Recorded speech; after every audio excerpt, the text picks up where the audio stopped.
Bonjour la famille, bonjour à tous, bienvenue sur votre chaîne MC Kalinga TV. Excusez-nous pour ces retards, nous sommes là juste pour quelques minutes. Donc, n'hésitez pas si vous avez des questions de nous les poser et si vous voulez participer, écrivez-nous sur notre page Facebook et veuillez vous abonner si c'est pour la première fois. Aujourd'hui, nous continuons. Non, nous avons un nouveau sous-thème qui est les éléments de l'Égypte. Donc, restez branchés. Je commence par saluer Madame Laetitia. Bonjour Madame Laetitia. Bonjour Madame Andy, bonjour à tous. Bonjour et bonjour Pasteur Freddy Moukoutoua. Bonjour Madame Andy, bonjour Madame Laetitia et bonjour à tous ceux qui suivent MC Kalenga TV. Merci beaucoup d'être là et j'en profite pour saluer Madame Abigail qui est absente aujourd'hui et Madame Joël est là où elle est. Sans plus tarder, Pasteur, parlez-nous de ces sous-thèmes qui est les éléments de l'Égypte. À vous la parole, Pasteur. Merci beaucoup Madame Andy et merci beaucoup à ceux qui suivent MC Kalenga TV pour l'intérêt qu'ils portent sur ce travail que nous sommes en train de faire.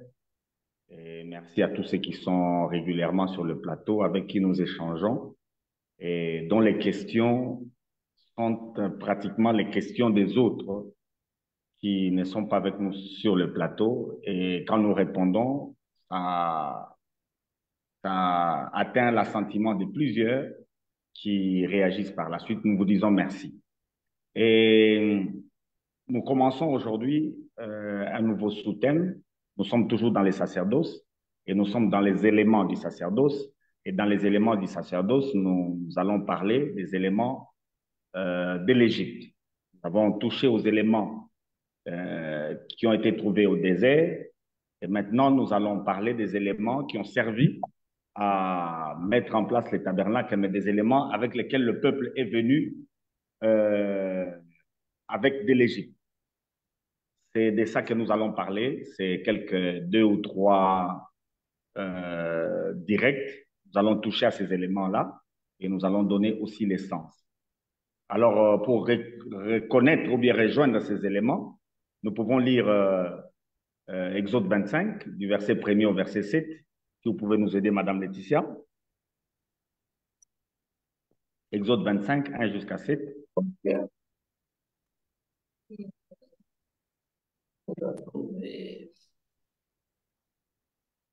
un truc. Désolé, parce que j'utilise mon téléphone. Oh, Oui, si Madame Andy a la Bible, ou bien moi-même je peux lire si vous êtes loin. Ah, ok, pas de souci, je peux lire. Donc, si elle a retrouvé, tant mieux. Si, c'est donc, elle c'est a... Exode 25, 1 à 7, hein? 1 à 7, oui. Ah oui. L'Éternel parla à Moïse en ces termes. Invite les Israélites à me faire des offrandes prélevées sur leurs biens. Vous accepterez de tout homme qui la donnera de bon cœur l'offrande qu'il me fera. Voici ce que vous accepterez en guise d'offrande, de l'or, de l'argent et du bronze, des fils de pourpre, violette et écarlate, de rouge éclatant, du fin lin et du poil de chèvre, de peau de bélier teinte en rouge, de peau de dauphin et du bois d'acacia, de l'huile pour le chandelier et des aromates pour l'huile d'onction et pour le parfum aromatique, des pierres d'onyx et d'autres pierres précieuses à enchâsser pour le ford et pour les pectorales. Gloire au Seigneur. Ce texte nous présente des objets que le peuple a offerts à Dieu pour qu'en finalité, cela serve à fabriquer le tabernacle.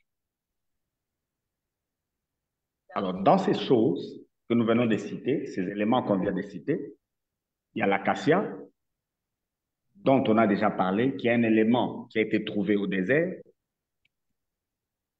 Et vous allez constater que les autres éléments qu'on vient de citer là, sont des éléments avec lesquels le peuple est venu de l'Égypte. Ça leur appartenait depuis l'Égypte.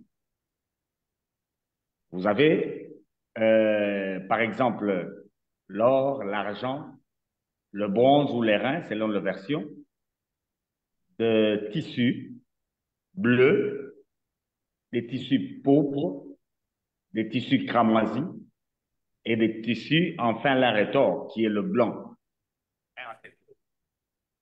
Donc, et puis des tissus en poil de chèvre un peu blanc, grisâtre. Il y a des peaux de bélier teintes en rouge. Il y a également des peaux de dauphin, qui est pratiquement le noir ou bien le gris. Il y a des pierres d'onyx et d'autres pierres qui ont servi à garnir les fautes. Alors, avec tous ces éléments qui sont venus de l'Égypte, on va en choisir quelques-uns selon les Écritures qui peuvent nous aider. Madame Andy, je ne sais pas si vous tous vous sentez un retour, parce que moi, je reçois un retour. Ce que je dis, Oui, oui, oui, c'est bon.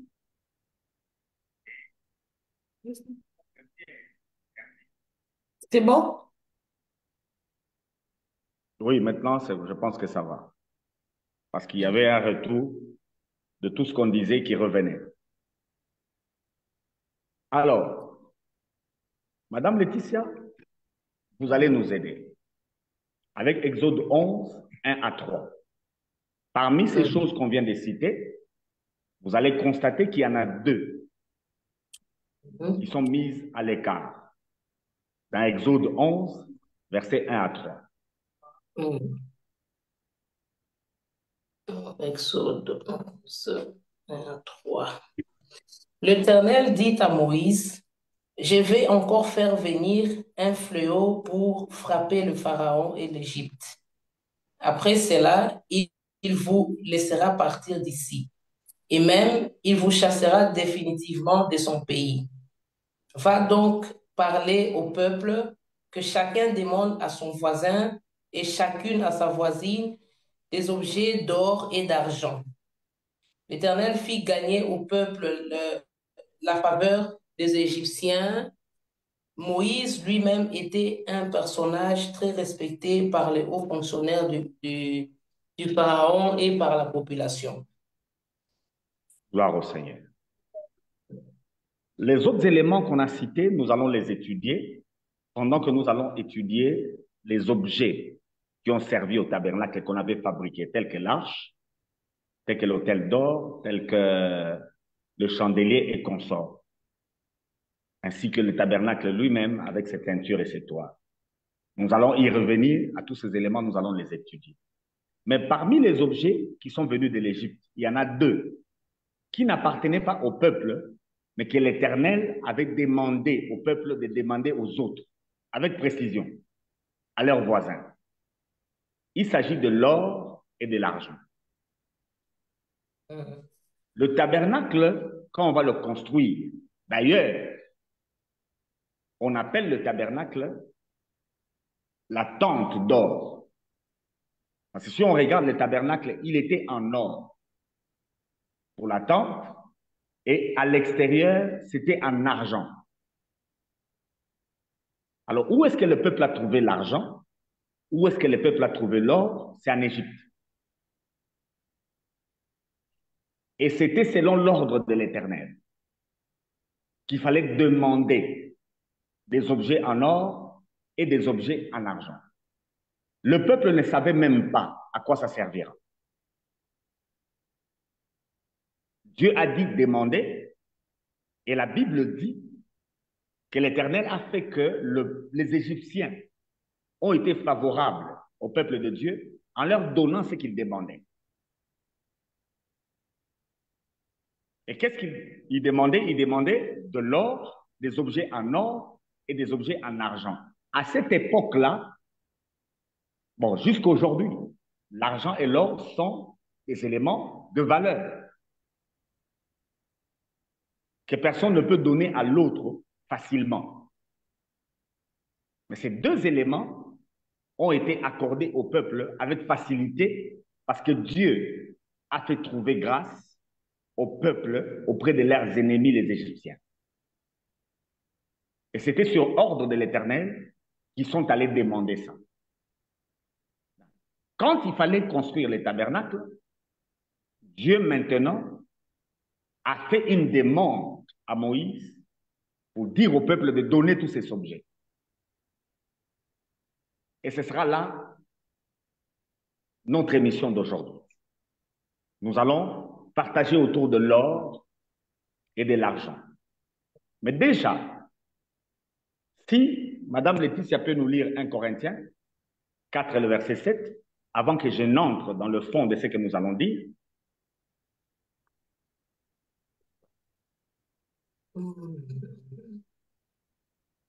Encore. Encore. Oh, enfin, mes yeux là. 1 Corinthiens 4, le verset 7.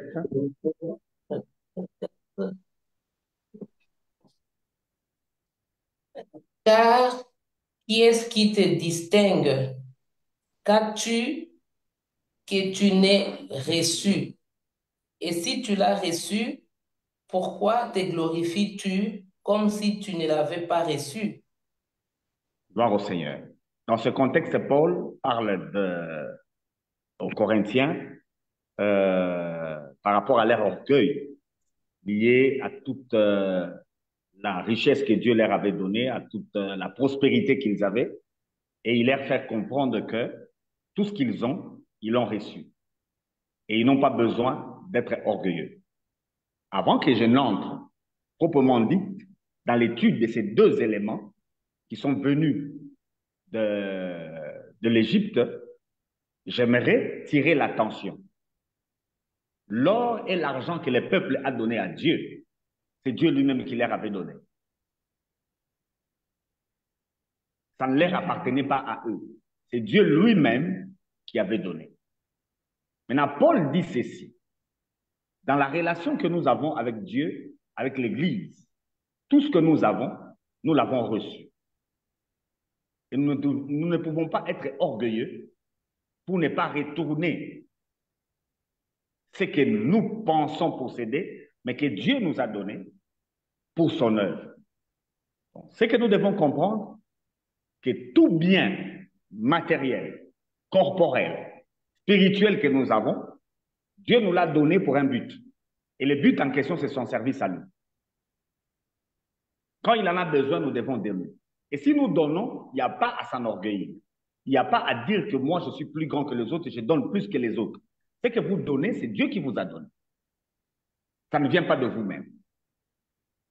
Ce qui fait que, comme les sacerdoces veulent parler du service de Dieu, veulent parler de l'œuvre de Dieu, nous devons savoir que l'œuvre de Dieu s'est faite avec ce que Dieu vous a donné pour que vous puissiez le servir avec. C'est un élément fondamental que nous devons garder.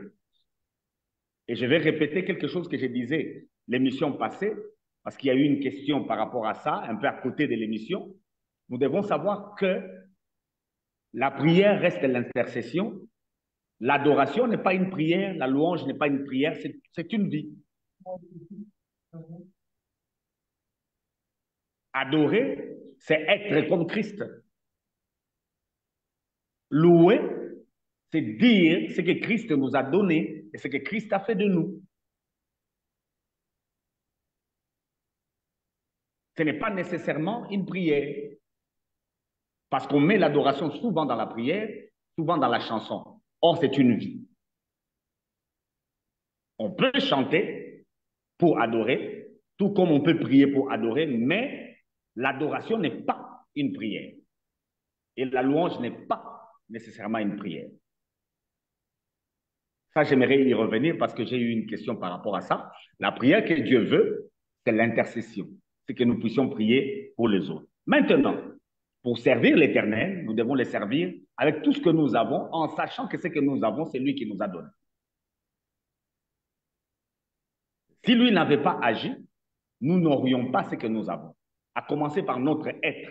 notre corps, passant par le matériel que nous avons, les richesses financières que nous avons, que nous avons, et toutes les autres choses que nous pouvons penser posséder, c'est Dieu qui en premier nous a donné, et nous devons le lui rendre quand il en a besoin. D'ailleurs, si vous le permettez, Madame Laetitia, un texte m'est venu à l'esprit, c'est le Proverbe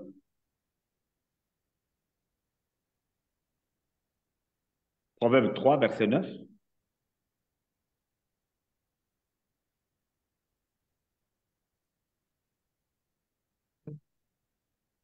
Honore l'Éternel avec tes biens et avec le prémice de tout ton revenu. Dieu doit être honoré avec quoi? Tes biens et Avec quoi avec aussi? Le le prémice revenu. de tout ton Prémisse. revenu. Tout ce que nous avons comme revenu doit servir à honorer Dieu. Donc, avant qu'on entre déjà dans le fond, vous allez comprendre qu'en Égypte, Dieu a demandé au peuple d'aller demander des choses. Et les mêmes choses que Dieu leur a dit de prendre en Égypte, au désert, ils n'en avaient pas besoin, c'est Dieu qui en avait besoin.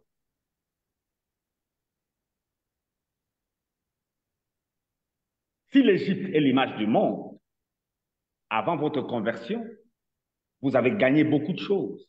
Vous pensez peut-être que vous les avez mal gagnés, mais j'aimerais vous dire, pendant que je suis en train de parler maintenant, c'est le Seigneur qui a voulu que vous puissiez posséder ces choses-là parce que lui, après votre conversion, en a besoin.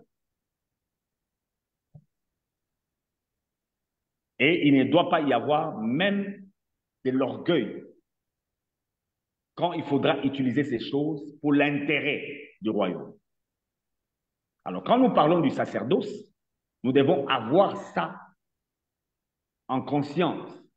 Parce que dans les sacerdoces, Dieu reçoit ce que lui-même nous a donné. À ce niveau, je vous laisse d'abord intervenir et puis on va revenir à l'or et à l'argent. Merci beaucoup, pasteur. Madame Laetitia, je ne sais pas si vous avez une question. Je vous laisse la parole. Bon, je n'ai pas vraiment de questions spéciales, hein. C'est juste que je me suis demandé pourquoi il fallait que les objets que l'Éternel voulait se servir devaient venir de voisins et de voisines. Ça, j'ai pas trop compris le pourquoi il fallait demander à un voisin. Parce que si moi je demande à mon voisin, ça veut dire que mon voisin va me demander à moi. Pourquoi pas chacun devait juste apporter sa part d'or et d'argent qu'il avait dans sa maison à la place de demander à quelqu'un d'autre. Est-ce qu'il y a... Gloire au Seigneur. Très bonne question, bien très bonne intervention. Vous devez savoir que pour faire les tabernacles, vous allez voir les dimensions. Le besoin en or était un besoin important et énorme. Et Israël, en Égypte, était pratiquement sous esclavagisme. À cette époque-là, c'était pratiquement des esclaves. Ils n'avaient pas beaucoup d'objets en or. Mais les Égyptiens, à l'époque, c'était la plus grande nation, la nation la plus prospère de l'époque. Dieu savait que les Égyptiens, riches qu'ils étaient, ils avaient de l'or et de l'argent chez eux. Et il a envoyé son peuple à les demander, ces objets-là. Ils n'en avaient pas assez pour le besoin de Dieu. Ce qui fait qu'il les a envoyés à les demander auprès des voisins qui sont égyptiens. Mais dans les textes, vous voyez que les Égyptiens vont être frappés, n'est-ce pas? Avant que les Égyptiens ne soient frappés, on les dépouille aussi. Mais pasteur, pourquoi seulement l'or et l'argent? Ce sera notre émission d'aujourd'hui.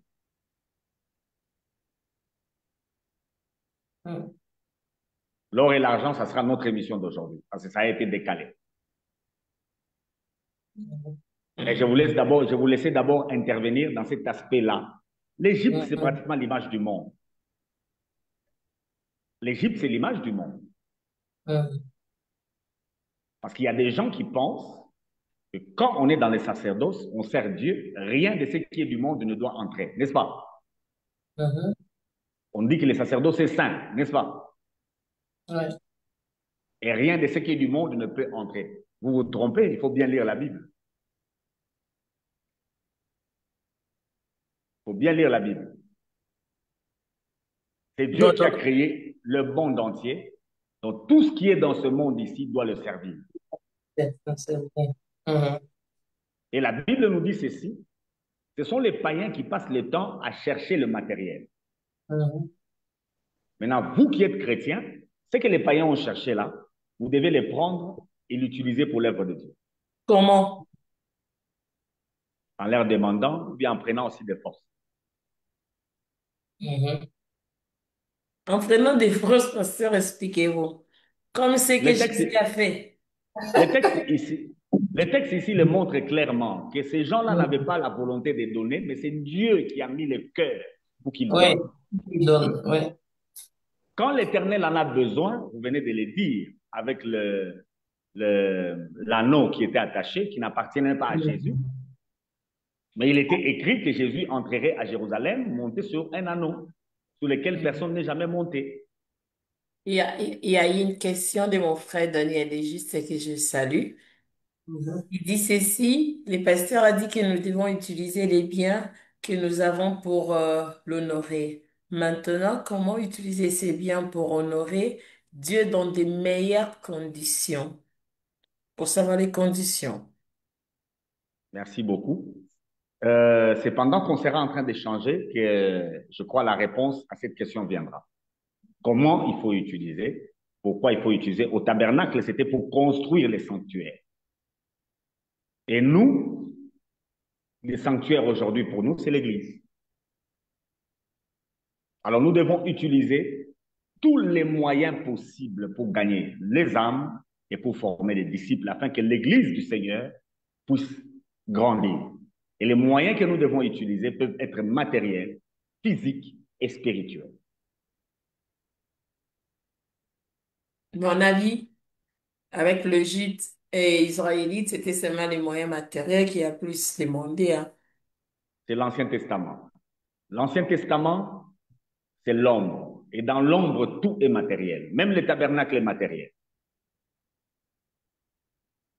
Mais le tabernacle est l'ombre de l'Église, de la relation entre Christ et son Église. Le tabernacle est l'ombre de Christ lui-même. C'est comme ça que dans l'Ancien Testament, vous constaterez que les éléments sont matériels et non spirituels. Le spirituel va venir dans le nouveau. Alors quand Paul dit, qu'est-ce que tu as que tu n'aies reçu, il s'agit aussi des bénédictions spirituelles. Pour gagner les âmes, nous avons besoin de tout. Nous avons besoin du spirituel, nous avons aussi besoin du matériel. Pour former les chrétiens, nous avons besoin de tout. Pour manifester l'amour du prochain, nous avons besoin de tout. C'est pourquoi le proverbe dit, nous devons honorer Dieu avec quoi? Avec tous nos biens, avec nos biens et puis avec tous nos revenus.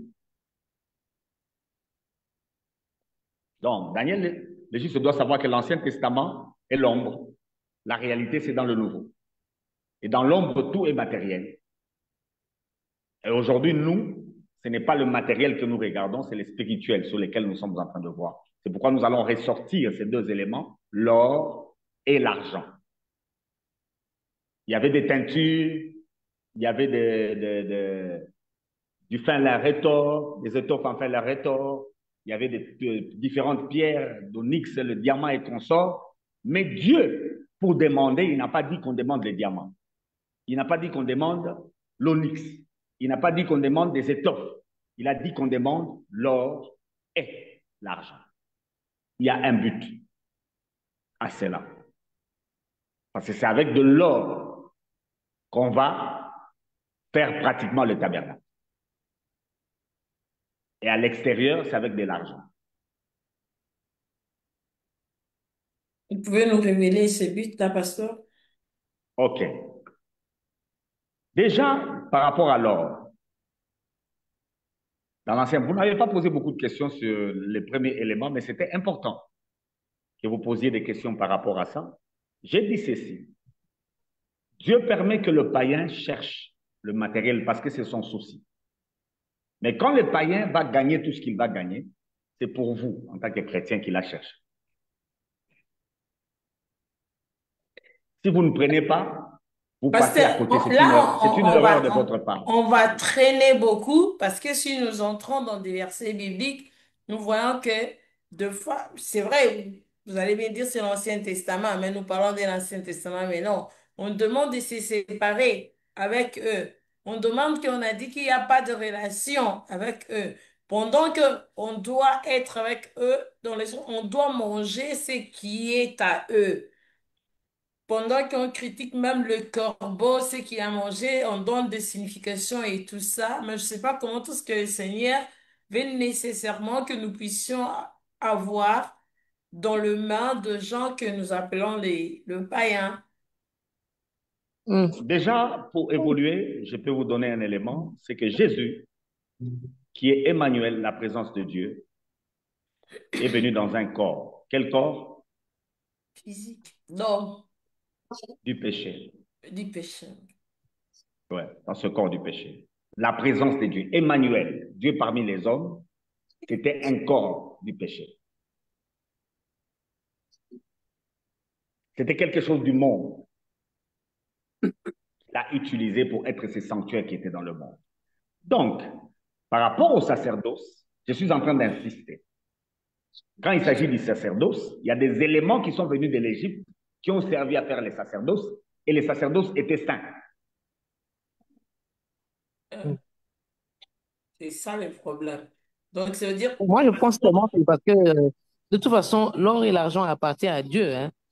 Donc, parce que s'il nous dit que on doit se servir, donc toutes ces choses, même bien qu'elles étaient aux mains des Égyptiens, mais elles appartenaient quand même à Dieu.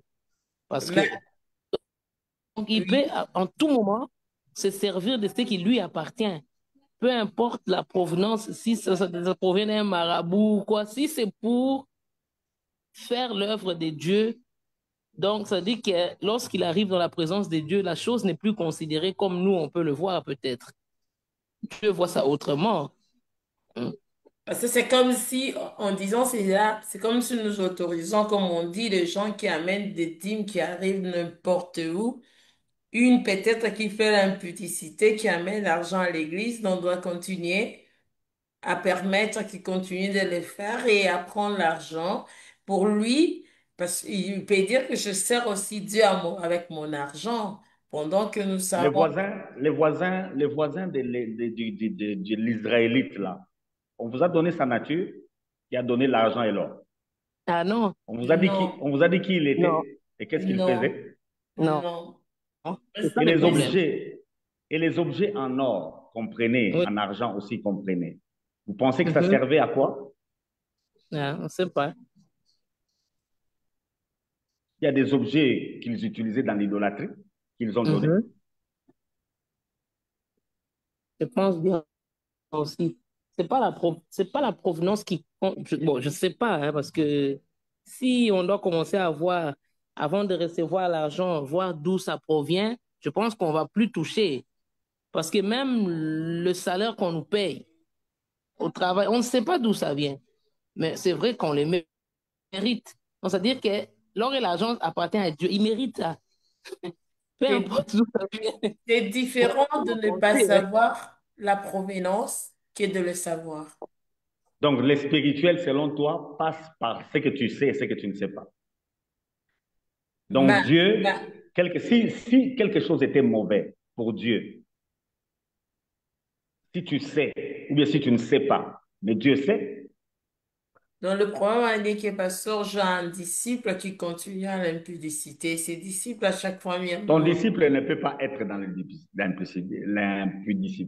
Mais au Dis que début, tu viens de gagner, dis que tu viens de gagner une âme, et l'âme est dans effectivement, oui, ok, l'impudicité, tu es en train de ok, la gérer. En ok. ce moment-là, si elle amène l'argent, tu bouffes, non? Mais tu lui enseignes l'évangile. elle va grandir et elle se comportera différemment après. Mais moi, je dirais, madame, on dit, je peux dire, par exemple, il y a mon, prenons l'exemple, mon père est riche et je sais bien que son argent provient, c'est pas de l'argent pur, si on peut dire. Est-ce que cela m'empêche de consommer l'argent de mon père? Moi, je suis chrétienne, j'ai pris, mais je sais que mon père, il fait, donc je vais manger. C'est mon Mais père. on nous prêche, il y a beaucoup qui n'en mangent pas, hein.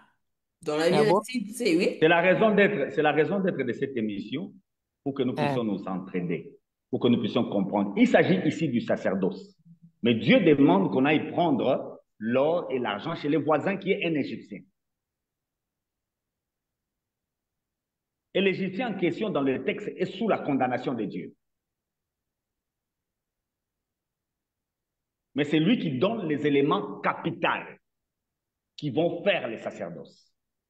L'or et l'argent. Ce sont les éléments capitaux.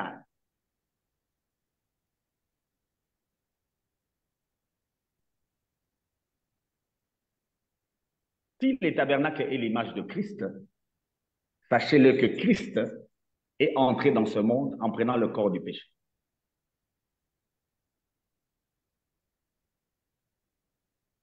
Parce Si que dans c'était le logique, tabernacle, il y si avait tout c'était ça. logique, si c'était logique, il ne fallait pas qu'un corps du péché puisse sauver les pécheurs.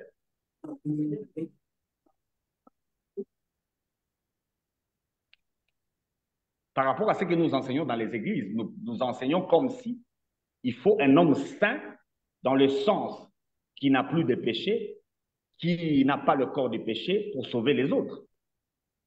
Il y a une parabole dans la Bible où Jésus relate la situation de l'homme après la conversion. C'est l'histoire du pauvre Lazare et du riche. Quand ils se retrouvent de l'autre côté, chacun est dans un séjour de mort. Maintenant, le riche est pratiquement dans le séjour de mort des méchants.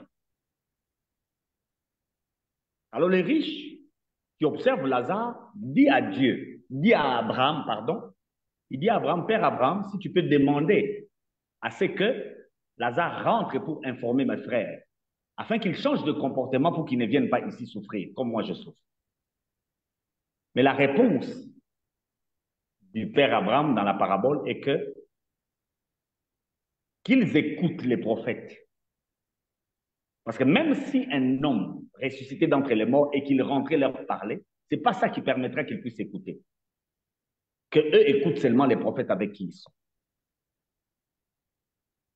Donc, Madame Andy, ce n'est pas la qualité de la personne qui te parle qui doit apporter les changements, mais c'est plutôt l'évangile qui apporte les changements.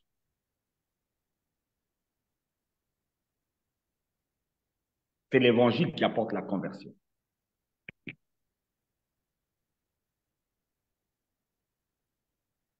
Donc, pour Parce mieux que dire, le il n'y a problème, pas c'est un quoi? travail, oui, Comme on dit, l'argent, un bon maître, c'est ça, hein? Un mauvais serviteur, c'est quoi? C'est ça, non? C'est vrai, il avait besoin d'argent et de l'or. Aujourd'hui, nous voyons, nous tous, comme vous avez dit, que non, on les prenait dans les mains des païens et tout ça. Mais beaucoup de nos pasteurs, ou bien beaucoup des chrétiens, en ces cas-là, se trouvent en difficulté si, dès qu'ils commencent à bouffer l'argent en question, il devient comme si faible pour prêcher maintenant l'évangile. On le voit, on dit ce qui est réel, ce que nous sommes en train de voir.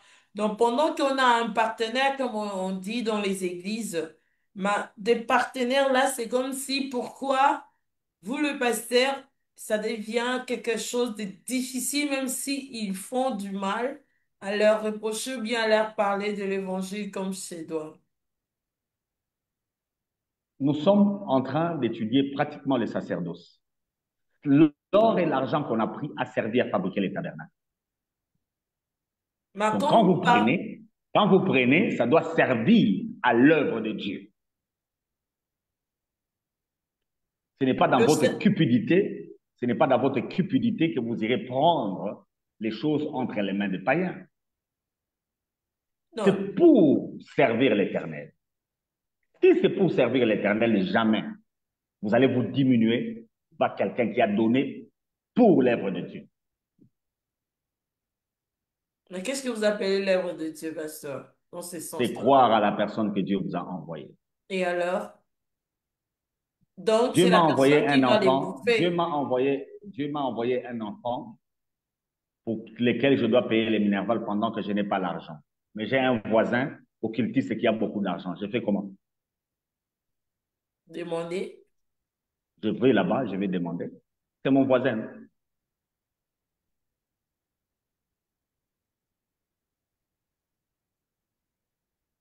Mais Je la vais Bible prendre, je vais dit, payer les minervales. vous n'allez pas Oui. emprunter. Nous, les chrétiens, on ne va pas emprunter, on doit nous prêter. Ces versets-là, Est-ce que les Israélites ont emprunté?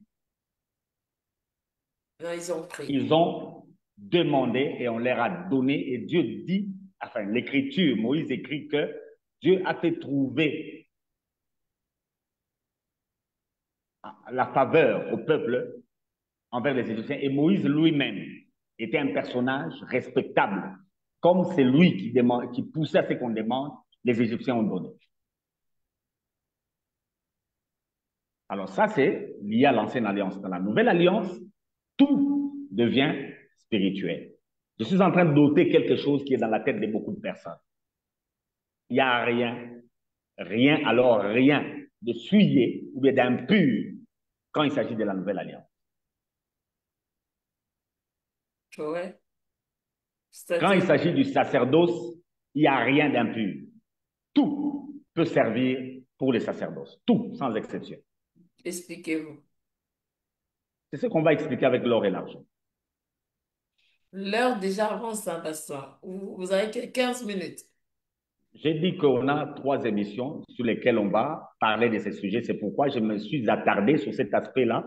Parce que si vous ne le voyez pas bien, les restes, vous n'allez pas comprendre. Le fait qu'on ait demandé aux Égyptiens qui étaient sous la condamnation, qui vont être frappés, mais ce sont les Égyptiens qui ont donné.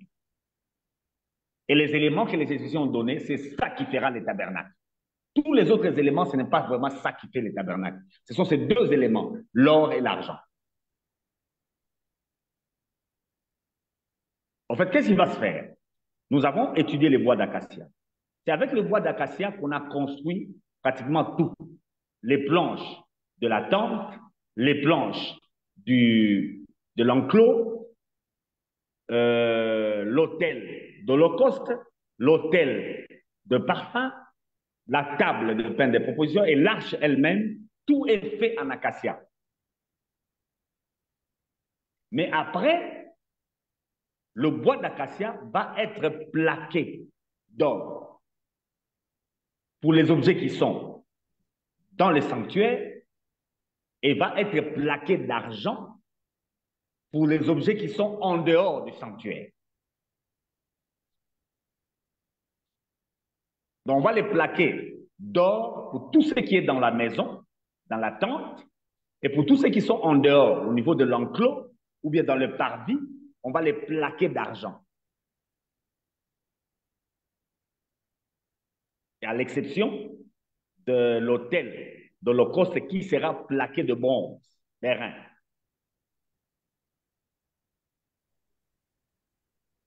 Mais pasteur, moi, je voudrais bien comprendre. Pourquoi est-ce que dans le sanctuaire, donc si je comprends bien, c'est dans les lieux saints et très saints qui a été plaqué l'or, l'argent et tout et tout. Hein? Donc, Non, qu'est-ce qui non. C'est représente le lieu saint et le lieu très saint qui sont en or. les lieux saints et très saints sont en or? Oui, Oui. Au parvis, oui. c'est en bronze pour l'autel d'Holocauste et l'enclos, c'est plaqué d'argent. Ces quatre choses-là. Donc, souvent, ça représente quelque chose. Oui. Est-ce que est-ce que c'est parce que donc dans le bon, si je peux dire Dieu, il siège là où il y a l'or, l'argent, ou bien là où il y a de l'or, Là où Dieu siège, c'est de l'or, c'est tout de l'or, quoi. C'est Et ce que les gens racontent. ben, c'est ça, parce que moi, c'est juste la façon qu'elles sont alignées. Là, il y a le bronze, là, il y a l'argent, là, il y a de l'or. Ça veut Ouais, dire quelque chose. Pourquoi cet ouais, ça veut dire alignement quelque de chose. choses-là? Oui.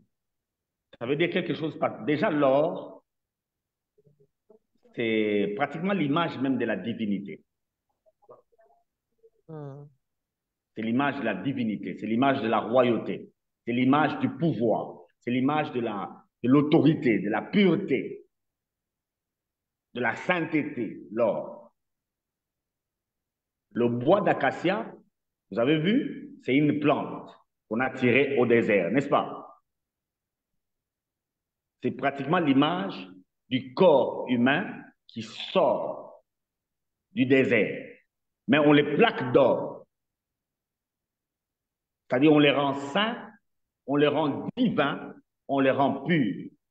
Donc, à l'intérieur, là, le bois d'acacia est en bas et sur le bois d'acacia, il y a de l'or. C'est comme si on a mis deux natures qu'on a placées ensemble. C'est comme ça que Jésus-Christ est 100% homme et 100% Dieu. Les deux natures ensemble. Et chrétien veut dire quelqu'un qui est comme Christ. C'est un homme qui a les deux natures. Si vous croyez en Christ aujourd'hui, vous avez la divinité avec vous et vous avez l'humanité aussi avec vous.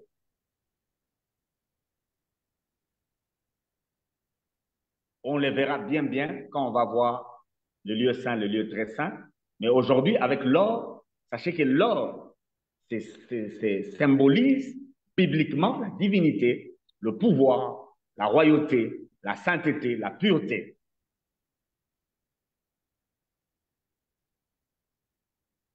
Et ça peut aller même loin.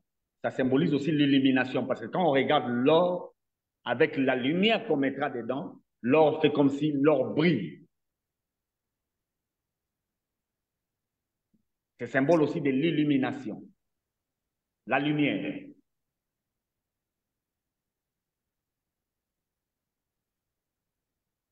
Et l'argent, c'est le symbole du rachat. Donc, dans les sanctuaires, il y a les symboles de la divinité. Sur l'enclos, il y a les symboles de quoi? Machin. Du rachat. C'est tout un sens. C'est tout un sens. Pour celui qui est dehors, il a besoin d'être racheté pour s'approcher du tabernacle.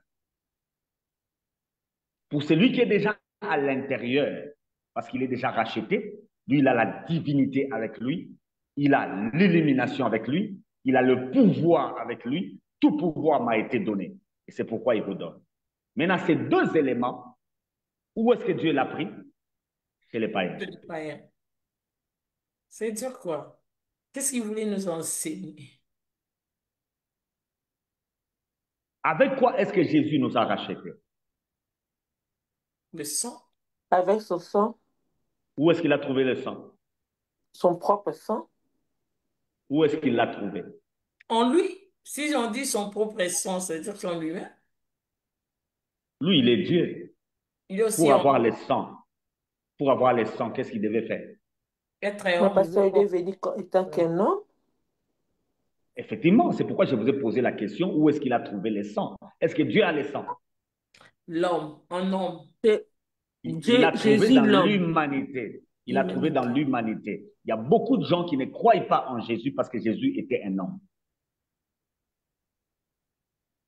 Beaucoup de religions veulent le salut, mais le salut que Dieu donne directement, n'est-ce pas?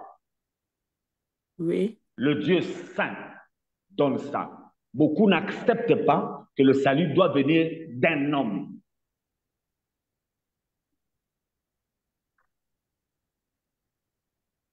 Ce sang impur, c'est ce sang-là qui nous a sauvés. Parce que le dernier Adam est devenu un esprit qui communique la vie.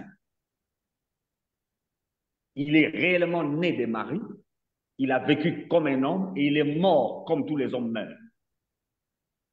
Mais lui, il est différent. C'est lui qui rachète. Maintenant, dès qu'on est racheté, on entre à l'intérieur, la chose va changer. Toujours tel que nous sommes là, mais nous sommes déjà dans la gloire. Amen. Parce qu'il y a beaucoup de gens qui attendent la gloire à venir. Non, c'est Jésus qui regardait la gloire à venir. Nous sommes déjà dans la gloire.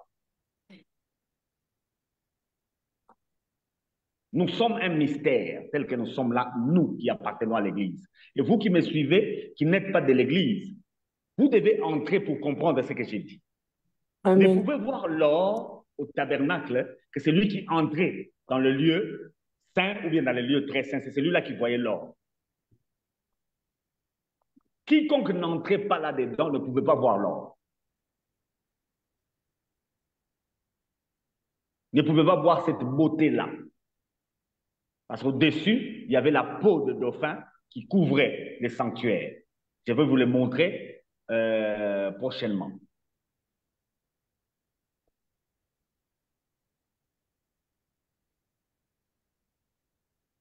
Donc, le côté humain de notre Seigneur Jésus-Christ est très important. Il faut le traiter, il faut en parler et il faut l'expliquer. L'évangile de Luc nous présente Jésus-Christ homme. Oh,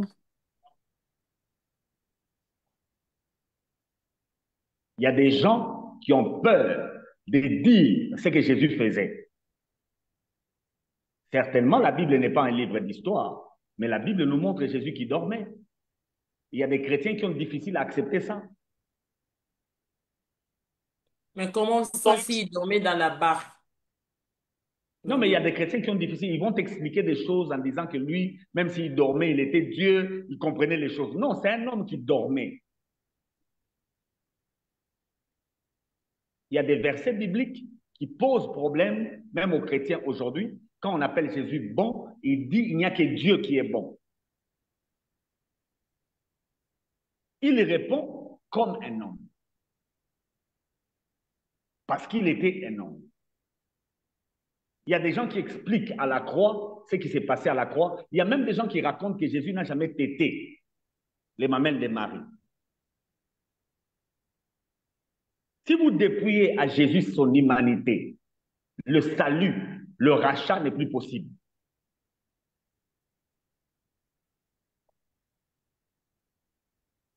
Le rachat est impossible si vous dépouillez à Jésus son humanité.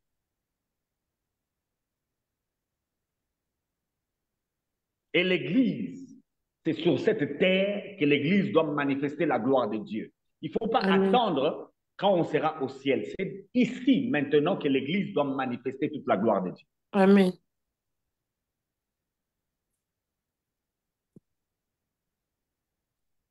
Ces deux éléments sont venus de l'Égypte, du monde. L'or et l'argent. Pour mieux dire, la divinité et les rachats sont venus d'où? Du monde. Monsieur, du monde. Ah, vous voyez, vous avez dit des cieux. Mais Dis-moi. pasteur, moi, je viens d'entrer et puis je n'étais pas là, donc Mais je sais d'où vient pas. le Ça ne vient monde? pas du ciel. Est-ce d'où vient Pardon? le monde? Qu'est-ce que tu as que tu n'aies reçu? Si Dieu a dit qu'on l'ère des mondes, Madame Laetitia l'a dit clairement, c'est que toutes ces choses appartiennent à Dieu. Mais le monde, tel qu'il a été créé, le monde n'est pas saint.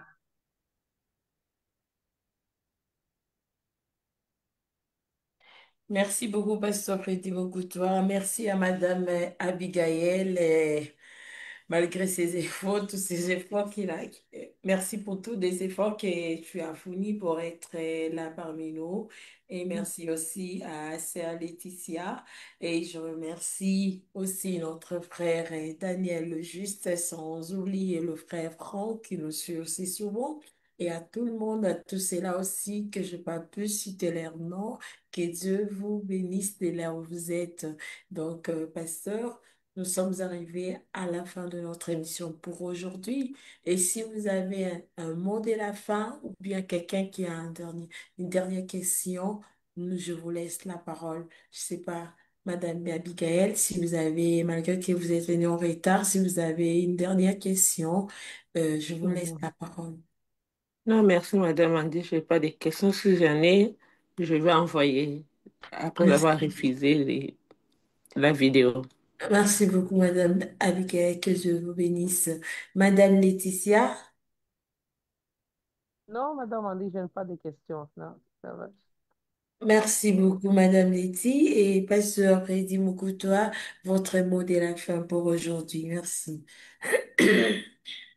Proverbe 28, le verset 9 dit ceci, si quelqu'un détourne l'oreille pour ne pas écouter la loi, sa prière même est une abomination. Si quelqu'un détourne son oreille pour ne pas écouter la loi, sa prière même est une abomination. J'ai reçu beaucoup de questions liées à la prière. La prière que Dieu écoute, c'est celle qui est faite selon sa parole. Et le Tout ce qui verset est là que vous fait, venez de faire sortir là aussi. Oui. pardon, Le verset que vous venez de lire là, vous nous parlez encore de la loi qu'on doit obéir pour la prière? ça veut dire Et- quoi? Ouais, Le texte est dans l'ancienne alliance et ils ouais. étaient sous la loi. Ils Mhm. marchaient selon la loi. Avant de prier, il fallait d'abord écouter la loi. Ouais. Maintenant, pour nous, c'est la parole de Dieu. Tu pries conformément à la parole de Dieu. Alors, si Ok. quelqu'un se détourne de l'évangile et qu'il se met à prier, sa prière est une abomination devant Dieu. Les gens qui demandent pardon à Dieu sont en abomination devant Dieu. Amen. Parce que ce n'est pas conforme aux Écritures. Jésus est venu racheter le monde. Si Jésus t'a déjà racheté, accepte que tu es racheté. Si tu entres à l'intérieur, ça sera de l'or. C'est de la divinité. Celui qui est divin est pur, il est saint. Il ne peut pas encore parler d'impureté. Alors, quand nous allons étudier ces choses, ça nous permettra de comprendre. Mais aujourd'hui, pendant que je suis en train de conclure, j'aimerais que tous ceux qui aiment la prière comprennent que toute prière qui est faite, contrairement à ce que Dieu a dit, est une abomination devant Dieu.